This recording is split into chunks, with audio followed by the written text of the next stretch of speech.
두산중공업 정지택 정인 나오셨나요? 예, 나왔습니다. 예. 다른 데 나오지 마시고 거기 마이크 그게 편하실 겁니다. 네. 사실관계 확인을 몇 가지 하겠습니다. 2014년에 공정위에 두산중공업이 리니언실을 몇 건이나 합니까? 몇 건을 하셨다는 예, 얘기는 몇 건? 그 건수로. 건수를 예. 이명현 씨 제가 한 거는 그 LNG 터미널 제가 말씀드릴게요. 네 건을 하게 되는데요. 공교롭게도 2014년 5월 7일 호남 고속철 관련 한 건, 같은 해 5월 12일 원주 강릉 고속철도 관련 한 건, 이튿날 5월 13일 가스공사 발주했던 주배관 관련 한 건, 그 다음날 바로 이튿날 14일 LNG 탱크 관련해서 한 건 해서 5월 12, 13, 14 각 하루 매일 한 건씩 하게 되고 5월 7일 날 한 건 하게 됩니다. 이런 상황 알고 계십니까? 예, 제가 그 당시에 업무에 책임은 지고 있지 않았습니다만 네, 사후적으로 알고 있습니다. 그래서 네 건의 이 담합으로 수주한 공사 금액이 총 얼마인지 혹시 아시나요? 저 개별 금액으로 말씀드려도 되겠습니까? 저 합산해서는 기억을 못 하고 있고요. 예, 네. 합산 약 9천억 정도 됩니다. 예, 그죠? 그 정도 될 그 정도 될 것 같습니다. 8,987억 원, 네. 이 정도 되고요. 2014년 5월에만 4건의 리니언실을 공정위에 하게 되는데, 갑자기 이 같은 해, 같은 달에 몰아서 거의 매일 이렇게 4건씩이나 리니언실을 신고하게 되는 그 이유나 배경이 혹시 있으신가요? 제가 아는 대로 답변 올리겠습니다. 제가 아까 말씀드린 대로 그 당시에 업무적인 일을 보지 않았기 때문에 정확히 모릅니다만은 그 공정위에서도 단합이라는 거는 어떤 일이 있더라도 근절돼야 한다. 그리고 예. 리니언시 제도를 굉장히 촉진시켰던 걸로 알고 있습니다. 그에 따라서 저희가 그 당시에 단합했던 거에 대해서는 그 리니언시 제도를 활용해서 저희가 그 잘못한 거는 벌을 받아야 되겠지만은 리니언시 제도를 활용해서 잘못된 거를 신고하자 그런 취지가 있었던 걸로 알고 알겠습니다. 있습니다. 네. 예. 그래서 이 4건의 리니언실을 통해서 네. 이 리니언실 하지 않았다면 담합으로 인해서 그 과징금이 얼마 정도 나왔을까요? 제가 기억하기로는 LNG 건으로만 해서도 한 125억 정도가 나올 거로 예상이 됐었고요. 예. 다른 경우에도 그 금액의 차이는 있을지언정 있었으리라고 생각하고 있습니다. 예, 우리 정인께서도 정확히 지금 파악을 안 하고 오셨네요. 제가 말씀드릴게요. 호남 고속철 관련해서 166억, 원주 강릉 관련 지금 조사 중에 있습니다. LNG 주배관공사 관련해서 90억, 저장 탱크 관련해서 177억 원 해서 원주 강릉 고속철 조사 중인 걸 제외하고 담합으로 인해 가지고 과징금을 정상적으로 받았다면 433억 원 정도 과징금을 부과받게 되어 있었는데, 당시 호남 고속철 담합 사건, 원주 강릉 고속철 이 담합 사건에 관계해서 엠네스티 플러스라고 검찰에 가면은 프리바게닝 하듯이 신고하고 더 큰 거 말하면 감면해주는 그런 제도가 공정위에 있습니다. 그걸 함으로 인해 가지고 연속해서 5월 달에 하루씩 이제 잠깐만요. 신고를 하게 되죠. 잠깐만, 정조 의원님 잠깐. 정인께서 뭘 자료를 들고 계신데 불편하시죠? 그 앞에 탁자 있는데 그쪽에 자료를 얹고 그러세요. 답변하시죠. 괜찮습니다. 네. 나오셔서 하세요. 예, 감사합니다. 네. 자, 그래서 433억 원이 이 담합 과징금이 이 정상이었는데, 이런저런 과정을 통해 가지고 지금 두산중공업이 부과받은 것은 128억 원 정도고요. 네. 300억 원 이상의 세이브가 됩니다. 리니언시 제도를 이용해서 이런 결과가 나올 수는 있겠죠. 자, 정작 묻고 싶은 것, 2015년 11월 26일 작년입니다.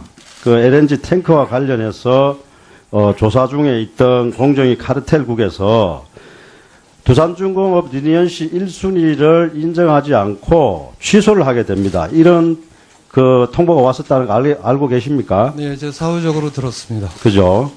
취소가 되고요. 그런데 올해 16년 4월 20일 날 공정위 전원회의에서 두산중공업이 1순위를 회복하게 됩니다. 1순위 취소됐을 때 깜짝 놀랐겠네요. 아니, 그거는 제 공정위에서 자, 판단하는. 시간이 없으니까 이제 정작 묻고 싶은 거 묻겠습니다. 전원회의 결과가 그 카르텔 조사국 실무자들의 조사하고는 정반대로 나왔는데 혹시 두산중공업에서 어떤 이런저런 노력을 하셨나요? 저희 법무팀에서 김현장하고 합동으로 해가지고 그 리니언시 지위가 인정될 수 있도록 그 합리적인 법적인 또 토대를 제시했다고 생각합니다. 김동수 전 공정거래위원장 아십니까? 예, 압니다. 원래 알던 사이인가요? 예, 원래 알고 있습니다. 지금 뭐 하고 있습니까? 지금 아마 고려대 석좌 교수인가 하면서 저희 두산중공업의 사회이사로 재직하고 계십니다. 사회이사를 2015년 공정위 조사가 한창 진행 중이던 2015년 3월 27일 날 사회이사로 영입이 됩니다. 네, 혹시 그 정인께서 영입하셨나요? 아닙니다. 그거는 저희 그 사회이사 추천위원회가 있어가지고 거기서 추천하도록 돼 있습니다. 아, 물론 이제 그런 그 절차는 거쳤겠죠.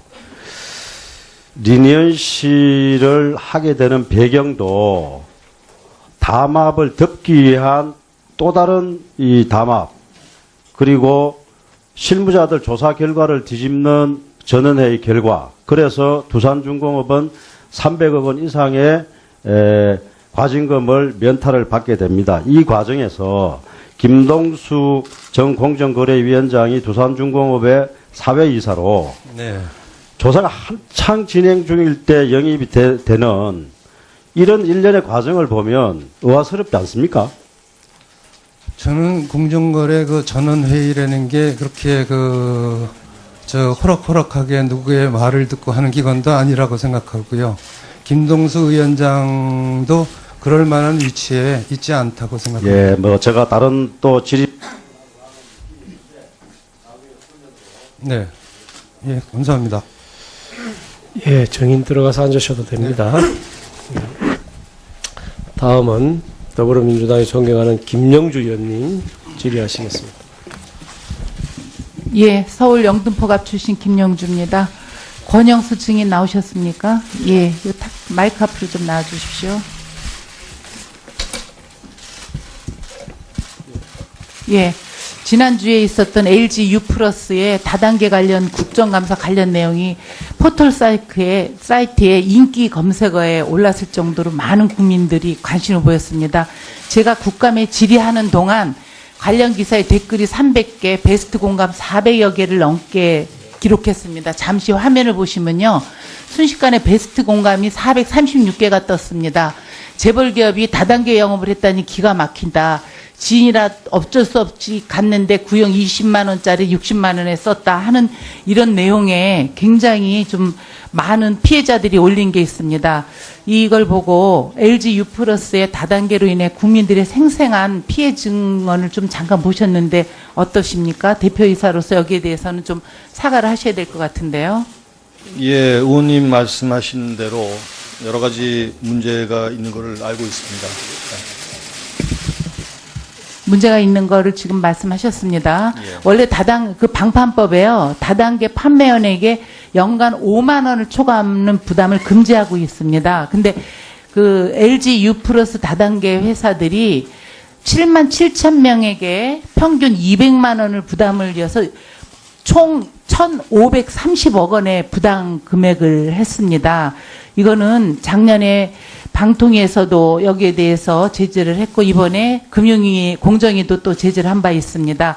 세계 다단계 회사 모두가 LG U+만 이동 판매를 하고 있었습니다. 알고 계셨습니까? 예.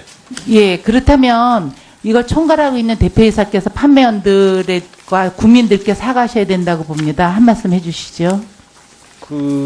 의원님 말씀하신 대로 공정위 또 방통위에서 여러 가지 문제점이 지적되는 것을 보고받았고요. 저희 나름대로 개선을 하느라고 열심히 노력하고 있는 중입니다.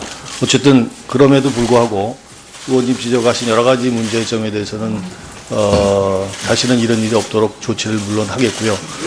노력하겠습니다. 그러면 제가 우리 그 LG U 플러스 우리 그 권영수 대표를 저희가 증인으로 부른 거는 문제를 해결하기 위해서 증인으로 예. 처음에 요청을 했습니다. 근데 먼저 LG U 플러스에서 저희에게 먼저 공문을 보내왔습니다. 그러면서 최초에 보낸 공문에 다단계 중단하겠다. 그리고 적극하겠다. 그리고 이 결정은 시의역 컨펌 상황이라고 우리 그 의원실로 보내온 내용 컨펌 하셨습니까? 의원님 대단히 죄송합니다만은 그 내용은 저희가 뭐 전혀 제가 알지 못하는 그래서 내용이고요. 이걸 보시면은요. 11일 공정위 국감 당사 황 본부장이 출석하고 이 중단토록 하겠다라고 진술하면 어떨까? 내부 논의한 내용입니다. 중단 답변권은 CEO 컨펌 받은 내용입니다. 이렇게 왔습니다. 그러면 예. 그 회사 직원이 CEO를 무조건 국감장에 보이지 않으려고 혼자 했다는 그런 말씀이라고 제가 들어도 될까요? 의원님이 오해하실 만한 충분한 소지가 있다고 예, 생각합니다. 그럼요. 예. 저는 제가 증인을 본부장으로 낮췄던 것도 문제를 해결하기 위해서 낮췄습니다. 그리고 그 다단계 회사하고 계약 관계 때문에 지금 적극 검토지 지금 당장 못한다 하는 그런 증인이 있었습니다. 그런데 이미 그 작년에 방통위의 지적을 받고 올해 공정위에서 이 불법적인 사항을 통보를 받았을 때는 그 다단계 회사를 LG U+에서 해지를 해도 법적으로는 아무 문제가 없습니다. 저는 이런 거를 검토를 해서 최종 책임자 아니시겠습니까? 그래서 증인께서는 회사의 대표로서 이 다단계에 대한 실태, 불법을 다 보셨습니다.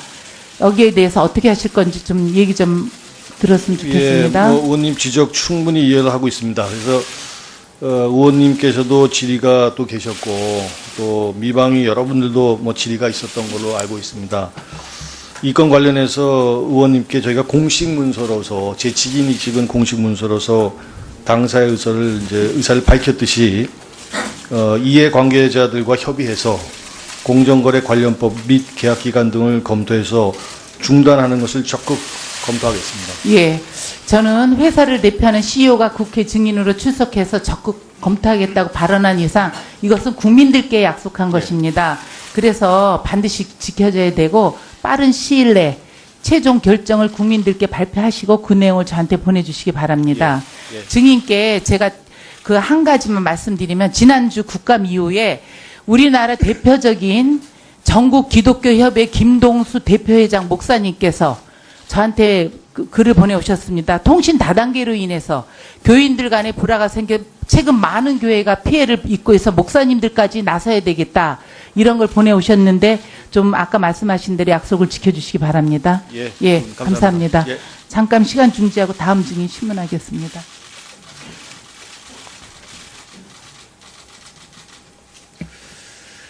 한국증권금융사장님 나오셨습니까? 정지현 사장님, 네. 예, 앞으로 나와주십시오.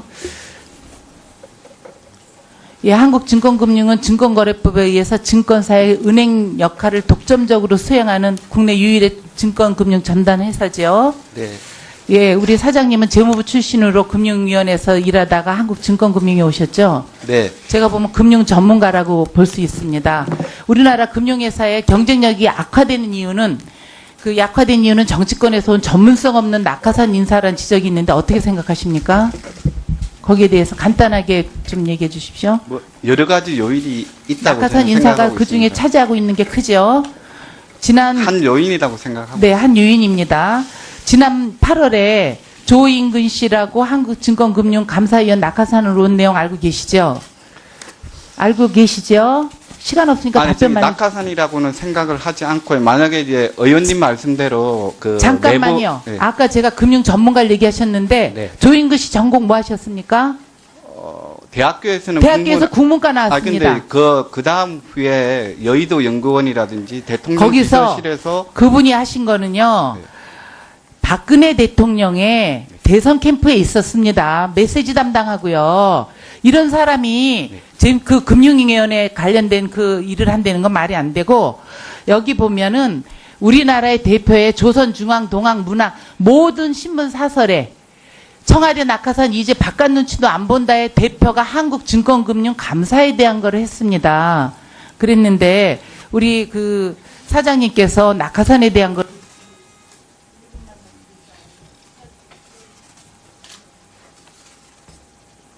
추가 질의를 하지 마세요. 그럼 1분 드릴 테니까.